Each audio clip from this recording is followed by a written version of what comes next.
Everyone's see my screen, I hope. Um, Today I'm going to talk about branch flow, and I guess I have to tell most of you what that is, which I will be doing. Uh, it's an emerging field, but a very old phenomenon. You'll see what I mean. What is it, and how do you characterize it? This is where we begin perhaps some connection with the mathematics department. We could use some help.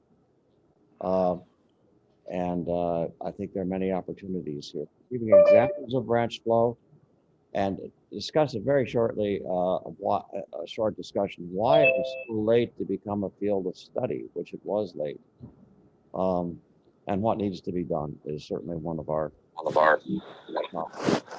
Um, so there is a Physics Today article coming out. I know it's not something most of you see regularly, but you can get it on a website I'll show you in a second. Reviewing this topic of branch flow for a general audience of physicists. Um, Branch flow is a universal regime that exists between the first caustics and eventual long-time statistical mixing. Between those two regimes, under weak multiple scattering, it's on the way to full chaos, but it's not there yet, and it makes for very interesting phenomena. There is a new website I just mentioned starting up. Is quite primitive, but there may already be some functionality to it for grabbing some publications about this. It's called Blockbusters. The name refers to Felix Bloch. And although we revere that man, it turns out Bloch waves have been way overemphasized in people's minds. And that's one of the things that came out of this is understanding generalizations of Bloch waves without contradicting them. Um, I have many wonderful collaborators, and in the recent work, Alvar Daza, Dongwon Kim, Kobar Awanaki, Anton Graf, Alan Iden is joining us from Turkey. Elizabeth Kozlov is a high school student who is remarkable, and I hope will be joining us at Harvard next fall. And there are many off-site people, particularly Ragnar Fleischmann and Tobias Kramer, all of them involved in the research and at least the website here, which is going to be there to gather information about branch flow. So this is an eigenfunction. We'll just jump into one part of this and get back to a more systematic treatment. But this is an eigenfunction of an electron in a metal, an eigenfunction. And the first question I get when I show people this is, what happened to the Bloch waves? And this is an interesting story, but I'll say right away that any two Bloch waves, when added together, even if they're the same energy, is no longer a Bloch wave. Any two plane waves added together is no longer a plane wave. So one should not even ask that question. If you have a focused beam in free space, and nobody asks the question, what happened to the plane waves? They became a linear combination of planes. So, by the way, what do we do about questions? I'm happy to take them during the talk if anybody wishes. This is another Bloch wave, linear combination of Bloch waves in a triangular lattice, and it's an eigenfunction of the Schrodinger equation for this sequence of hills you see in a triangular configuration. So we'll get more about this. This is looking forward to some issues having to do with regular lattices, not just random potentials, and Alvar Daza's work. So there are many important collaborators going back to 2001 with Scot Shaw and Ragnar Fleischmann, and Bob Westervelt especially, and his group that introduced us to branch flow by nature of his experiments, which I'll describe momentarily. So what is branch flow? Our first exposure was indeed the Westervelt Lab's 2D electron imaging. This is a picture which Scot Shaw made for his thesis, and it pretty much describes a lot of issues about branch flow and how we were introduced to it. That's a quantum point contact on the upper left, and electrons are tunneling through that contact into the landscape to the right. That landscape is shown as hills and valleys, and a shadow of a set of rays that were propagated on this landscape is shown on that landscape. And the rays themselves and their density is shown lifted above so you can see things more clearly. You can see the landscape does not have channels or anything like that, which is guiding those branches.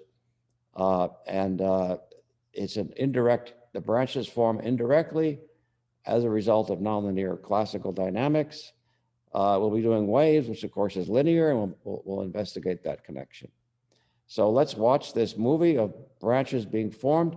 This is going to be a series of trajectories, all launched from a single point, one angle after another, systematically changing angle one to the next. Let's see.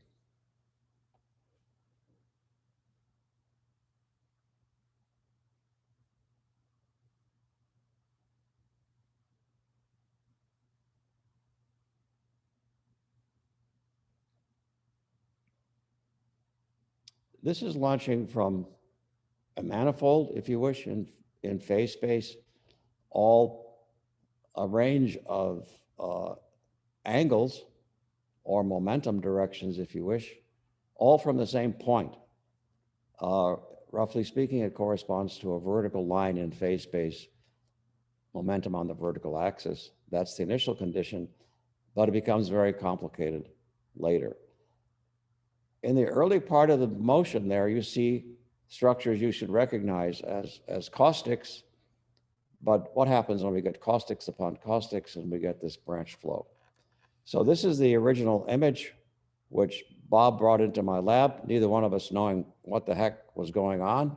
He was imaging electrons in this device that I showed you a schematic of, and this is actual data, which is absolutely gorgeous, should never be forgotten in the history of physics, I don't think.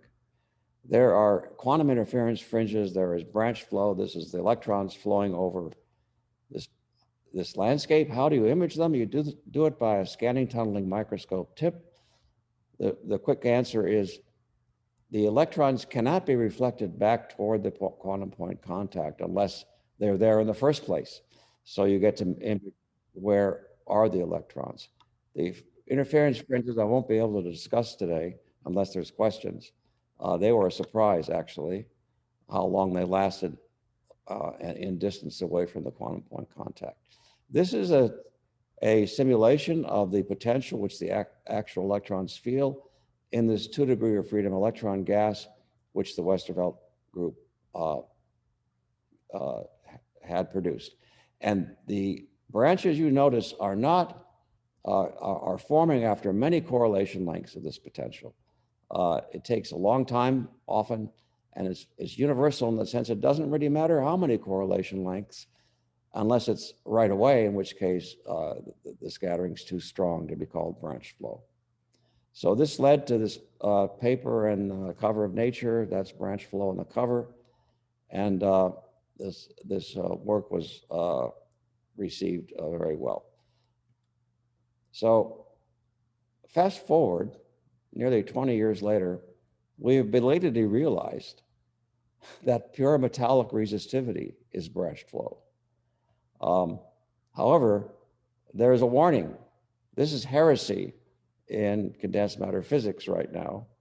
Resistivity is supposed to be caused perturbatively by quantum one-phonon processes, inelastic processes. And we have realized actually there's a whole nother way to look at this, having to do with a coherent state picture of the atomic lattice, as opposed to a number state picture in second quantization. One can also use equivalently, mathematically equivalently, a coherent state picture, which makes the lattice atoms have positions and momenta and makes the electrons feel a potential, which is very much like the one momentarily in time that Bob Westervelt created in his 2 degree freedom electron gas. So this is a draft which is just submitted on this subject, and this will also be on that website. So here is a fast forward into the conclusions of that paper. The phonons running around in the solid at finite temperature cause deformation potentials, hills and valleys that the electrons feel. And sure enough, in those hills and valleys, you get branch flow. You see it stronger at higher temperature, 8 Kelvin, than it is at low temperature, 4 Kelvin. And this is very gratifying. The results which Alvar Daza got numerically running classical trajectories are shown there in comparison to what the answer is believed to be in color. And so this is the heresy. We're using classical mechanics where we should be using one phonon perturbation theory. And they agree for weak perturbations. So that is a verification of both approaches, I believe. All right, some other examples. This is the 2011 Sendai earthquake coming out of Japan. And this is a NOAA calculation of the wave energy in the ocean. Why is this branching?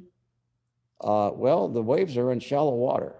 The wavelength is huge compared to the depth, and that defines shallow water. And wave speed depends upon depth in that limit. And it's shown here, the calculated wave energy density. That branch going over to the US actually killed one person. And the time it required to get across the planet is about 20 hours. So another example, how ubiquitous this phenomenon is. You've all seen the sun in pool bottoms, swimming pools. But what you may not know is that this phenomenon is all around us in sound, in light. This is a three-dimensional branch flow picture created by Ragnar Fleischmann, showing a plane wave, or actually uniform density of trajectories heading straight up on the left there, refracted by speed variations in the medium, and then sliced at various distances from the source. And you see this gorgeous non-uniform accumulation of density, which is quite ubiquitous in nature. For example, I just recently made for the heck of it, a audio file of an airplane over my house, and I hope this will play for you.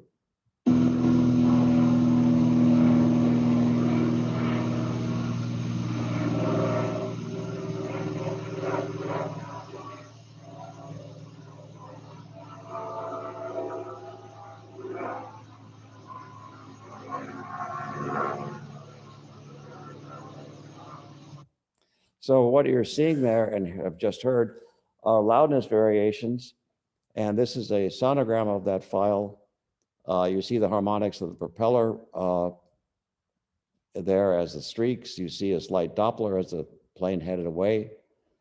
And you see these loudness variations, which occur at all frequencies at once. That's why the streaks are vertical. And this is exactly the refraction pool bottom effect, with the loudness traveling over us, sweeping over us as the plane moves and the atmosphere moves. So there are many examples of branch flow. I just showed you these examples. Ocean freak waves, cosmic pulsar microwave scintillation, microwaves coming through clouds in the interstellar space, gravitational lensing, underwater sound propagation. Whales use it to communicate over thousands of miles. Light propagation in media, I'll show you an example of that. And the large-scale structure of the universe is a type of branch flow. I don't know if I'll get to mention it, but it's thought to be. I'm not sure it's 100% agreed, but it seems to be largely agreed. And medical imaging, which is just beginning, I think will be benefited by understanding of branch flow. So let's talk about some of the mathematical and geometrical structure of branch flow. Manifolds and cusps to begin with. Here we see both. Really, we see the cusps in the sense that this is a coordinate space projection of a phase space evolution.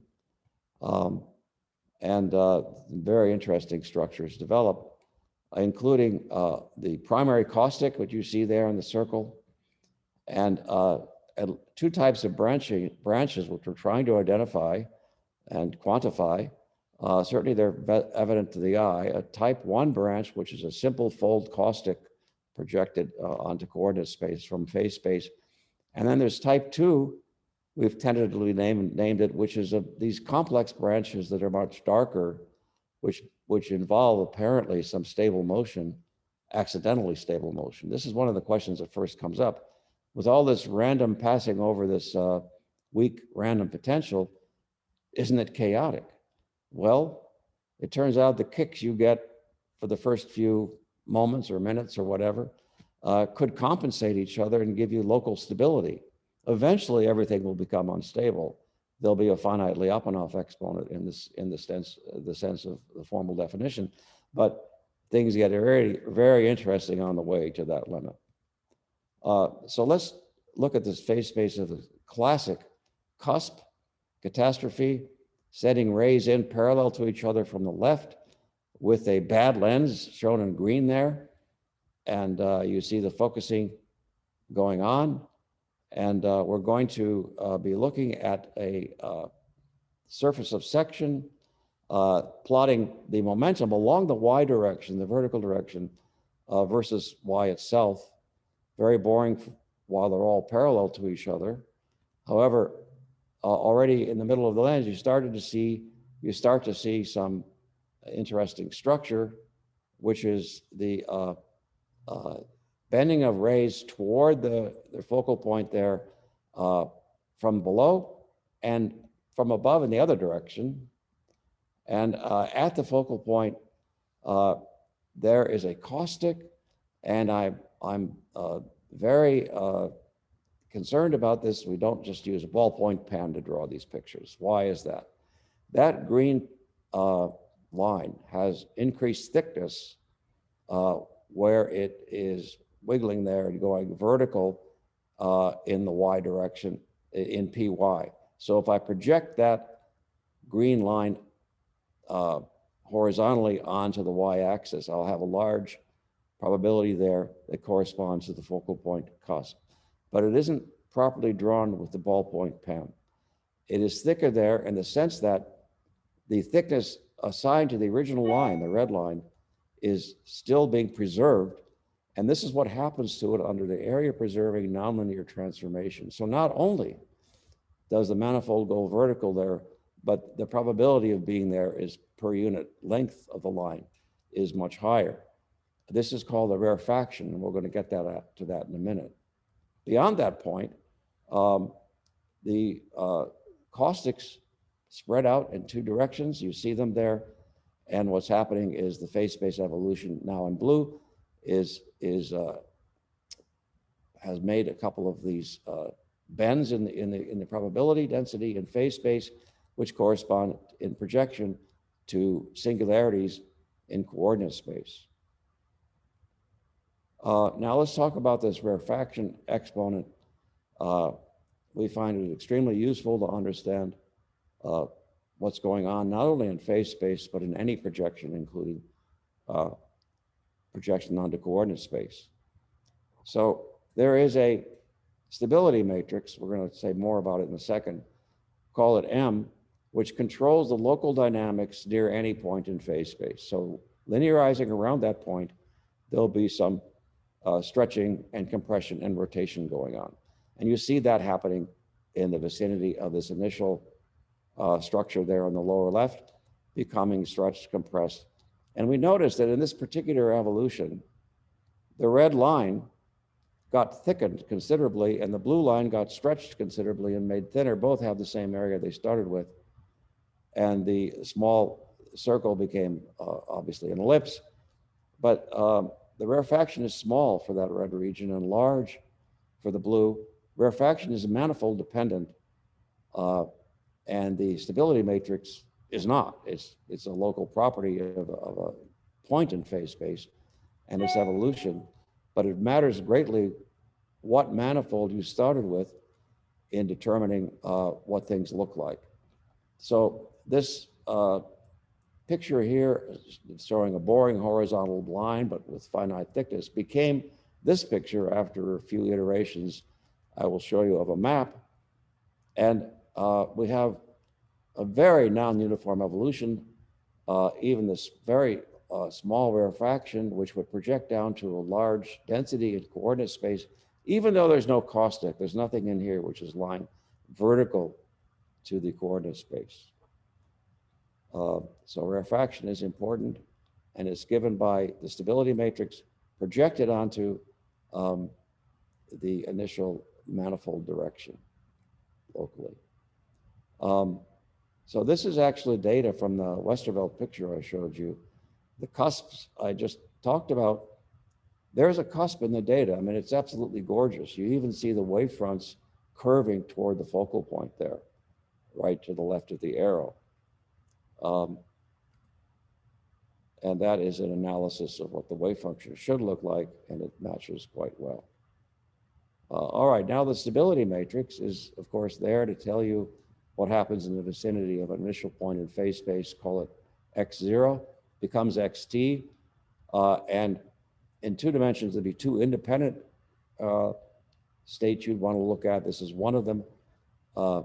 Some deviation delta x0 from the reference trajectory becomes another deviation later under time evolution, and the stability matrix tells me how that shape evolves in time under a area preserving nonlinear, well, locally linear, but globally nonlinear mapping. Now something we found it incredibly useful, and it's in a sense you can do this at home safely, and I'll show you how. The kick and drift area preserving map captures a tremendous amount of this nonlinear dynamics. The kick step is starting with a smooth potential, which is going to change each step, but each step at some smooth potential, v of x. Its derivative, like classical mechanics, controls the forces and the momentum change in each step. Is a discrete map so that the new momentum, whatever it is the old momentum minus the slope of the potential there. And then an important point, in the next line, you must use the updated momentum in deciding what happened to the position. And if you do, you have an area preserving map. Easy to show. So this is the kick and drift map applied to a prepared phase space, if you wish, momentum vertical, position horizontal.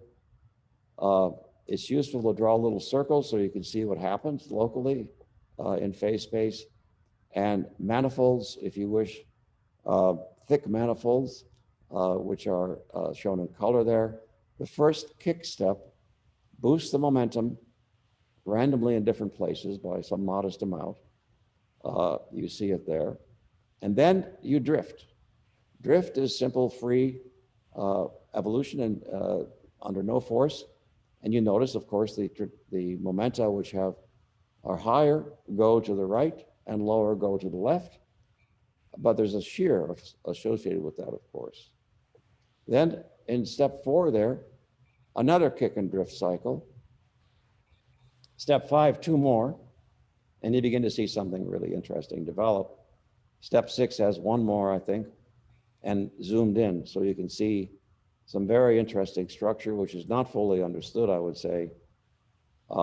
There are zones of extreme stretching already. You see the thinness of the original manifolds. Other zones you see by little ovals that are pretty happy, not changed in shape much. Those are relatively stable regions. And we don't understand the statistics of how many such stable regions there should be. There ought to be an exponential survival of these stable regions, because in this random map, we don't know what's coming next. And so any stable zone, like tossing 5 heads in a row, doesn't mean you're going to bias the next toss. So any one of these stable zones is subject to becoming unstable.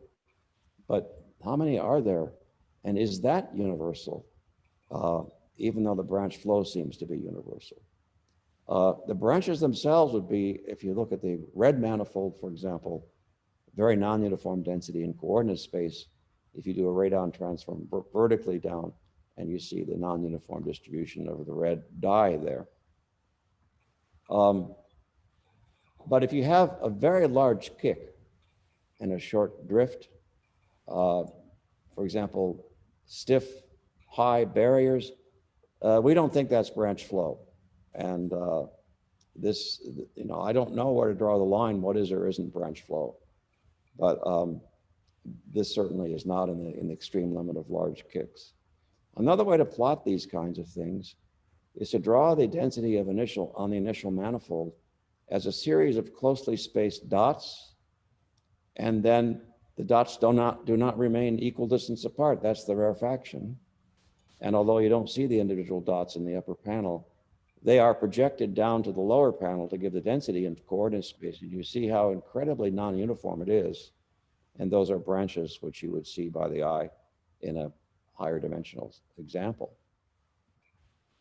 So some other geometric things, the potential has a correlation length, typically, although multi-correlation length potentials are under study and necessarily so. But if it has a standard correlation length, that appears in the branch flow as the typical distance between cusps in the first generation of cusps. The distance L from the source to the first cusp is given by that formula on the left, and you notice that the correlation length is involved. The energy of the trajectory, if you're doing classical mechanics, compared to the height of the bumps. And you definitely do not want to be caught in wells. That's not branch flow. You're riding high over the bumps themselves. So it may take many correlation lengths to form even the first caustic. And it doesn't matter if there's 100 or 1,000, you'll form the first caustic and you'll have branch flow. One thing we don't understand is the character of these strong branches. You saw them possibly in the kick and drift map. Stable regions which have large rarefaction zones in them, we don't really understand them, but they sure appear to the eye. You see them as the dark streaks. They are not single caustics in the sense of a fold. Catastrophe, there are many in there perhaps. Here's another example we found by accident, which is a very long stable branch, which finally broke up. So again, the number of these and why they're there is not clear to us yet. So what is the definition of a strong branch? Are they accidentally stable regions? How many of them are there? I've been saying that. Another geometric thing that we need to discuss is the distribution of stability exponents, which shows up in any coordinate space projection and also shows up in the matrix elements of the stability matrix. So if we diagonalize the stability matrix just in a 2x2 example, we're going to get two exponentials, which if it's unstable locally will be real numbers. The determinant is 1, so these have to be like this. And they could be stable, in which case lambda is imaginary. And there is this qualitative argument that the distribution ought to be log normal. The reason is simple, that the stability, if I have this independent histories, the first time interval tau, a second time interval t, the total stability matrix for the sum of those two, for both intervals, is simply the product of the two stability matrices. Well, if they each carry their own Lyapunov exponential parameter, then they multiply in the approximately. I mean, this is an off-diagonal matrix, so this is an approximate argument. We've tried to make this rigorous and not able to so far. What is the distribution? The approximately log normal answer is that, well, roughly speaking, these exponents will just add. Each history has its own exponent, and so we have the sum of random numbers, central limit theorem upstairs, so it's log normal overall. So that's the argument about the log normal. Okay, so, and in fact, if you check this log normal distribution, it agrees very well at longer times. This is numerical data for a branch flow classical kind of map that in 2 dimensions that was run by people back maybe 10 years ago. There's another geometric aspect which is very important to resistivity in metals, and that is if I launch a trajectory in a certain direction or a bunch of them, how fast will they diffuse in momentum, in an angle of motion? And this autocorrelation function of momentum diffuses in a random potential like this, where the diffusion constant goes like the strength of the potential squared over the energy to the 3/2 power times the correlation length. And overall, the correlation function dies exponentially with a time constant tau. So this is another important geometric aspect of branch flow. Now, I've been talking almost exclusively about rays, about classical trajectories, but every real phenomenon in nature is always a wave, although rays can be incredibly good approximations. But what about the wave limit? Let's talk about that. So this is a picture made by Ragnar Fleischmann, which illustrates this very beautifully. This is a launching, if you wish, a Green's function starting from a single point in a random smooth potential, which is not shown. But you see the effect on the rays in the green region.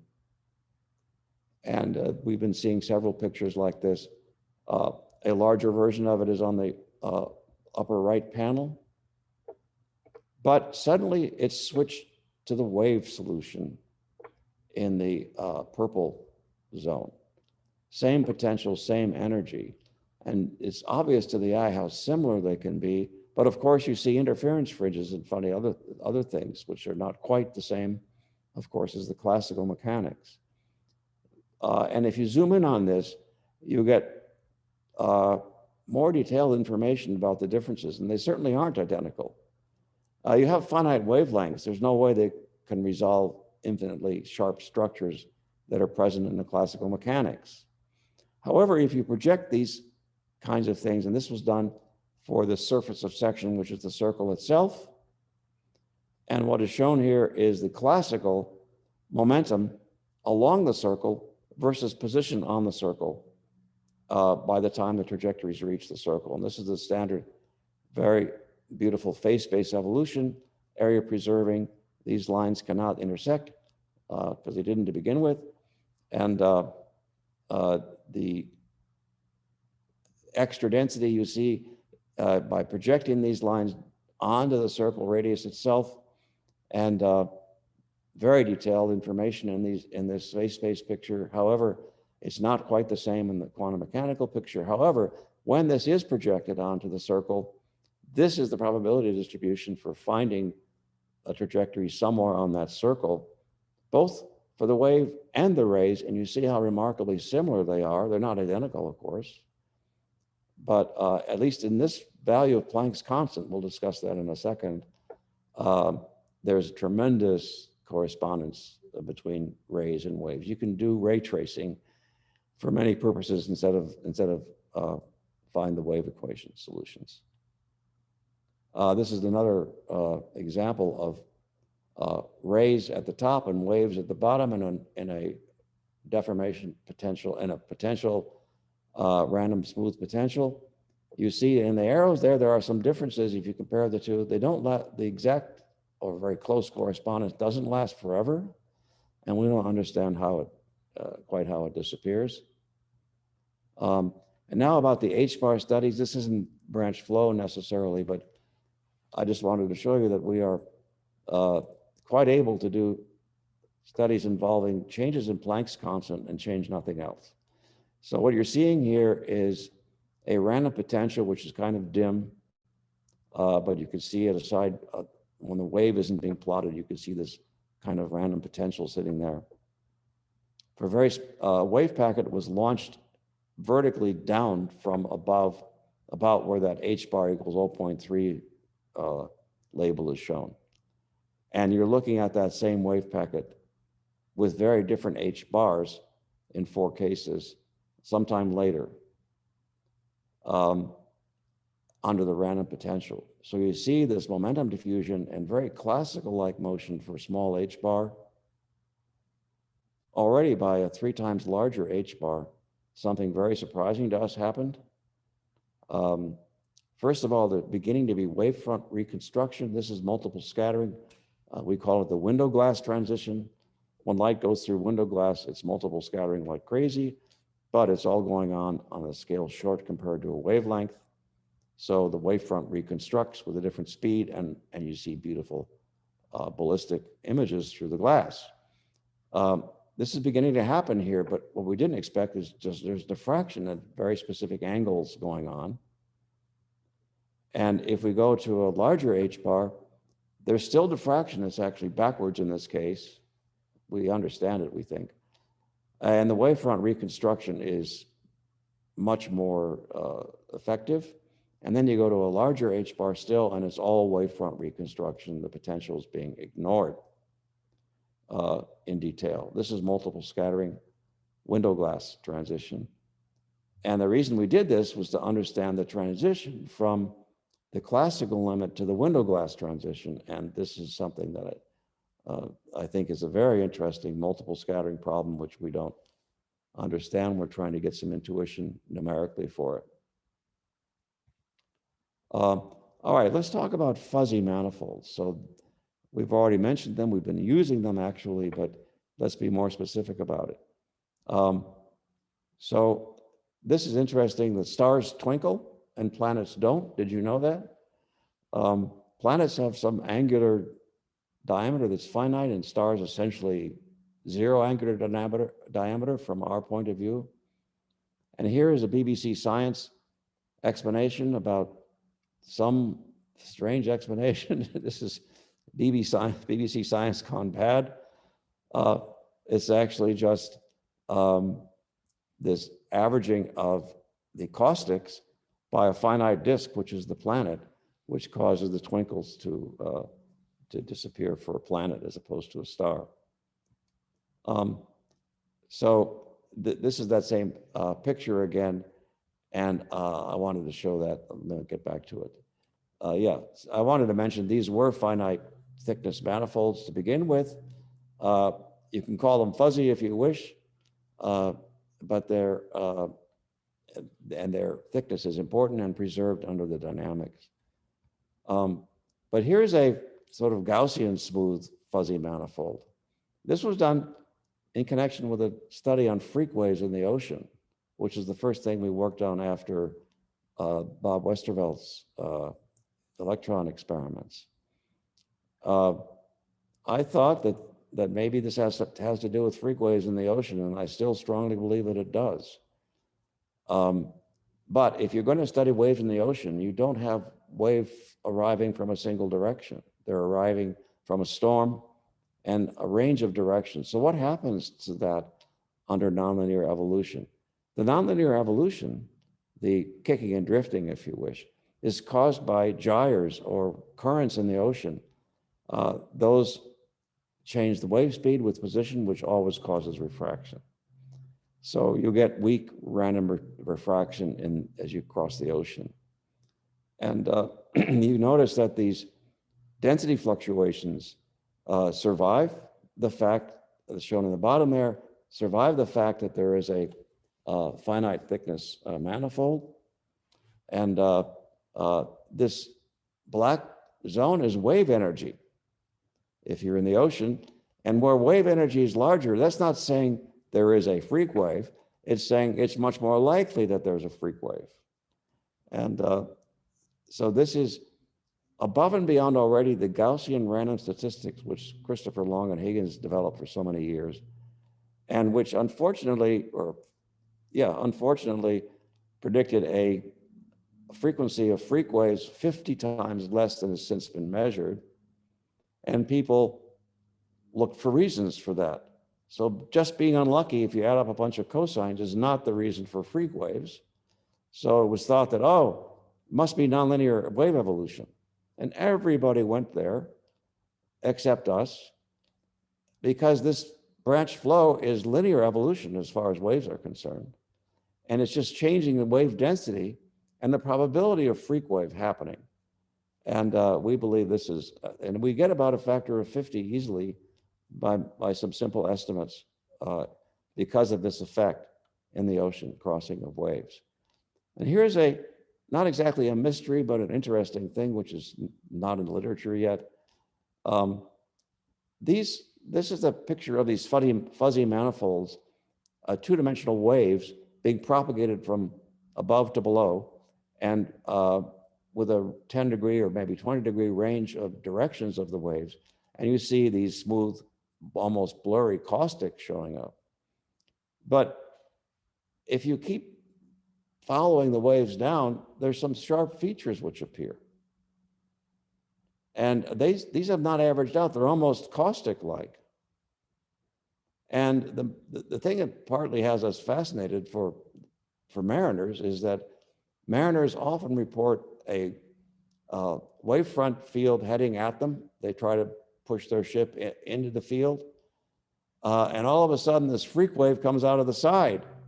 We're wondering if this is the reason. The phase-space reason for it is if you keep this going with this nonlinear evolution, you do see sharp structures developing in the probability density, and these are due to pieces of the original smooth manifold which are kicked to higher or lower momentum. And since they're thin and sharp, they make thin and sharp features. They also, the higher momentum means it's coming from the side. So this is the issue of fuzzy manifolds.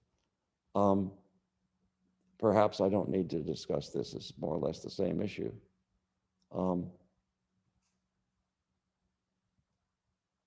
These are real pictures of freak waves. We did this study with Lev Kaplan and Alex Dahlin with numerical simulations in the presence of the fuzzy manifolds, and the Rayleigh distribution is in red. That should have been the distribution of wave heights, and out at very large wave heights, there's an orders of magnitude increase in the number of such events in regions B and A here. And just to check ourselves, in region C, nothing was going on. There was no random focusing, and indeed we agree numerically with the Rayleigh distribution. So this is evidence for this propensity for freak wave formation.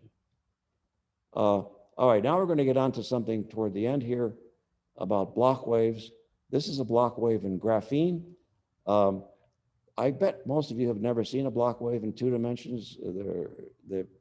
Maybe you haven't seen one in 1 dimension. They're hard to find. But this is a direct extension of a plane wave.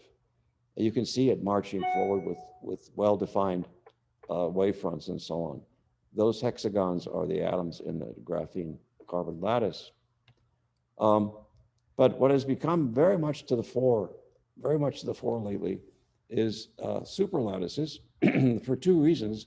One is you could just make them by manufacturing techniques, but this is twisted bilayer graphene, which, depending upon the twist angle, makes always a triangular lattice of zones where the 2 graphene sheets overlap each other in register or out of register. And this has recently been discovered to give rise to superconductivity of the bilayer graphene at exactly 1.1 degrees twisting. Another mystery, not explained after a couple of years, just like high temperature superconductivity hasn't been explained after 32 years. So there's something going on with the new kinds of superconductivity that don't match the BCS theory. But it's the superlattices themselves that I want to discuss now. And Alvar Daza got us into this. Our mindset was, oh, everything has to be random. Actually, he saw that you can get all kinds of chaos and branching in perfectly regular lattices. And let me show you what I mean. This is an eigenfunction of a triangular lattice. It's absolutely gorgeous. The arms there, the way they wiggle is analogous to the classical mechanics. Would do the same thing. Those are wiggling down rows of the triangular superlattice. They're like walking through rows of a cornfield, but they're bouncing off the rows. You can see them there, but not leaving. But other unlucky flux, which has been sent off not down these dominant rows, is much more unstable, looking like branched flow. So both are going on. And this is still branched flow. It's as if there are stable branches and unstable branches. It's just that the stable branches are there because of these rows. And by the way, the rows, which are there in the superlattice, are not confining. In other words, the trajectory, the particle has lots of energy to escape the rows. It just doesn't decide to. It's stable going down the row. It's a dynamical stability, not a potential energy stability. So we get this question a lot. What happened to the Bloch waves? And as I already said, that's like asking what happened to the plane waves if you make a free space focus beam. They got used in a superposition to make that picture. That's not how we made the picture. I'll tell you that in a second, but this is like taking this is a band structure for some material, and you see the contours there are constant energy, different wave vectors. What if you added up several of these or many of these, all of the same energy? You'd still have an eigenfunction, but it would no longer be a Bloch wave. So this is an example of that. And this is a sum, approximately a sum of Bloch waves. It isn't quite because the potential is finite in size, so you would have to use a range of Bloch wave energies as well as directions to get this. But how did we get it really so easily? I'll show you in a second. This is was our logo for our Blockbusters website, but I show it to you now because this is another interesting aspect of these periodic lattices. This is a Green's function. A very narrow wave packet was launched in the center there, and it was allowed to evolve for a certain finite amount of time. You see the shorter wavelengths out towards the end of the rays and the longer wavelengths in the center, primarily because if you haven't moved very far, you're going slower, and the de Broglie wavelength is larger in the middle. But this is a very, very different perspective on periodic systems than the textbook Bloch waves, and we're having a lot of fun with it. So very recently, Alvar has made this picture and others like it long before. This is a square lattice, obviously, and he launches a manifold of trajectories all from the same point, going uniformly in all directions. But this is what happens to them in that lattice. You see unstable branches heading off in between the two 90-degree angle directions, but stable motion going down the cornfield rows, if you wish. This is reminiscent of the Matthew equation, and in fact, it's more or less what's going on. If I'm traveling down one of those rows and I'm a particle, I look to my right or left, I see a force constant that's pushing me toward the center. But the force constant's always changing as I go. If I'm here, I see a very small force constant in the perpendicular direction. If I'm here, I suddenly feel a very large force constant. So the force constant is changing periodically as I run down this row, and the rate at which it's changing depends on how fast I'm going down the row. But there's another frequency in the problem, which is what is the average frequency of motion perpendicular to this motion? If it's resonant, then I'm going to get kicked out. If it's not resonant, it's stable, I'm going to remain inside the well. So what's resonant and what isn't is very sensitive to initial condition, and some parts get kicked out right away, some parts survive forever. The canonical problem of a time-dependent forced harmonic oscillator is the Matthew equation, and this is stability matrix for it. So here's how we got these eigenfunctions. We simply solve the time-dependent Schrodinger equation, which is easy by so-called split operator techniques in 2 dimensions. And then if we Fourier transform at every position, the whole wave function in time, from time to energy, we get an eigenfunction. Now you might think, well, that's only true from minus infinity to infinity. But we get away with murder, so to speak, because the wave leaves the scene. You've got this panel, you're looking at the wave, it leaves, and there's no point in continuing your Fourier transform.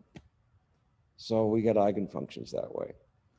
This is another one shown with the analogous rays superimposed in yellow there. You see the oscillations in the width of the wave function as it's running down the rows, and those are trajectories that are analogous to those oscillations. Here's an interesting branch channel, which is continually shedding flux. I think it's going to keep going and just decay eventually. So here's a close-up of it. The motion is unstable primarily in this row. And here's a Green's function again showing a very stable branch. Probably this would go forever if we could do it for that far. In a rectangular lattice, this part is free over here. And this is another classical trajectory in red for a square lattice and a quantum mechanical eigenfunction in purple below. And we actually think this may correspond to zero resistivity. I don't know if I want to call it superconductivity, but if you do the analysis of a wave in these channels and ask yourself, how would they talk to a phonon? How would they match energy and momentum and lose energy, become finite resistance? And it's very hard to imagine. Energy and momentum don't match, can't match if you're stuck to this channel, which is why people like the idea of wires, except wires have problems. If you try to make them, they have imperfect edges. They actually have a many body problem, which may mean finite conductivity. But these are one body solutions of the Schrodinger equation added together to make these beautiful channel wave functions. So we think there may be some superconductivity implications for superlattices, including artificially produced superlattices. We'd love to pursue this. So to finish up, branch flow is taking off as a field. This is the July issue of Nature. The picture is of a laser injected into a soap bubble, and the soap bubble film thickness causes refraction of the wave, and this is the result. So why so late? Why hasn't this subject been studied earlier systematically? I think it begins here. This is Mary Somerville's translation of Laplace, and she says, diagrams are not employed in Laplace's work, being unnecessary to those versed in analysis. However, the less talented of you, we'll give them pictures. And the trouble is, pictures are an amazingly wonderful experimental laboratory into nature. And this is only recently, last 25, 50 years, there's been no problem. But until that, even when we had computers, people were reluctant to make pictures. So I think making pictures dramatically accelerates the discovery of these this branch flow and its implications. And I want to finish with a partial picture of the participants. This is pre-COVID. There's Alvar, there's Dongwan, there's Cobra, and some other students involved in other projects. And thank you, the Center for Integrated Quantum Materials, and I thank you very much. Thank you very much, Eric. It's a very interesting talk. Do we have any questions from our participants? Please just unmute yourself and ask directly.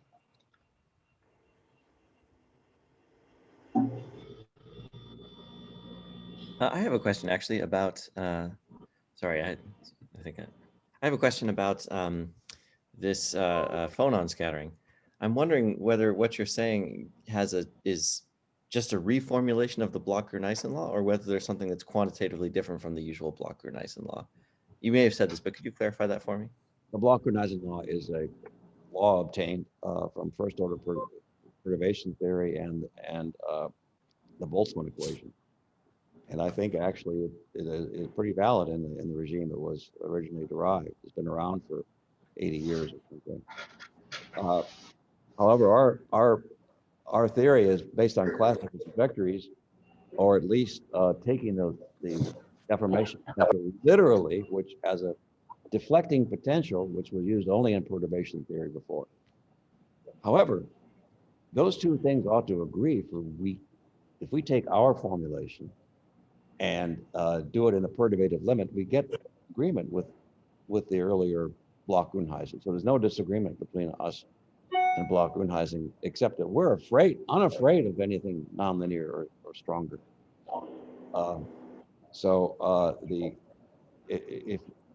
We're attacking the problem of the universal resistivity, which you may know about. We think that our techniques may have implications for that phenomenon.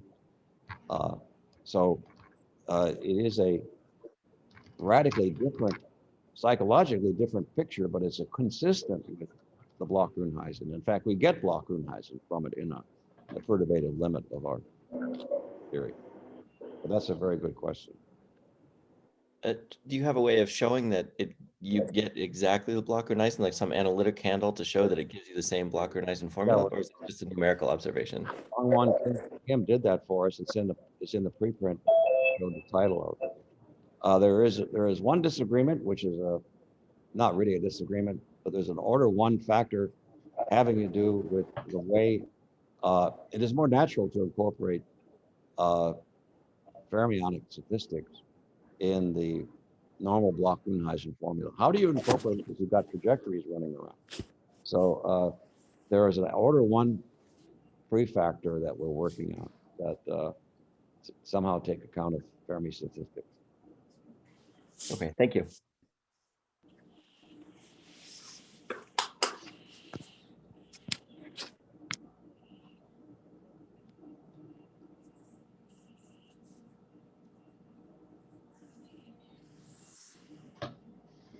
Any more questions from the participants?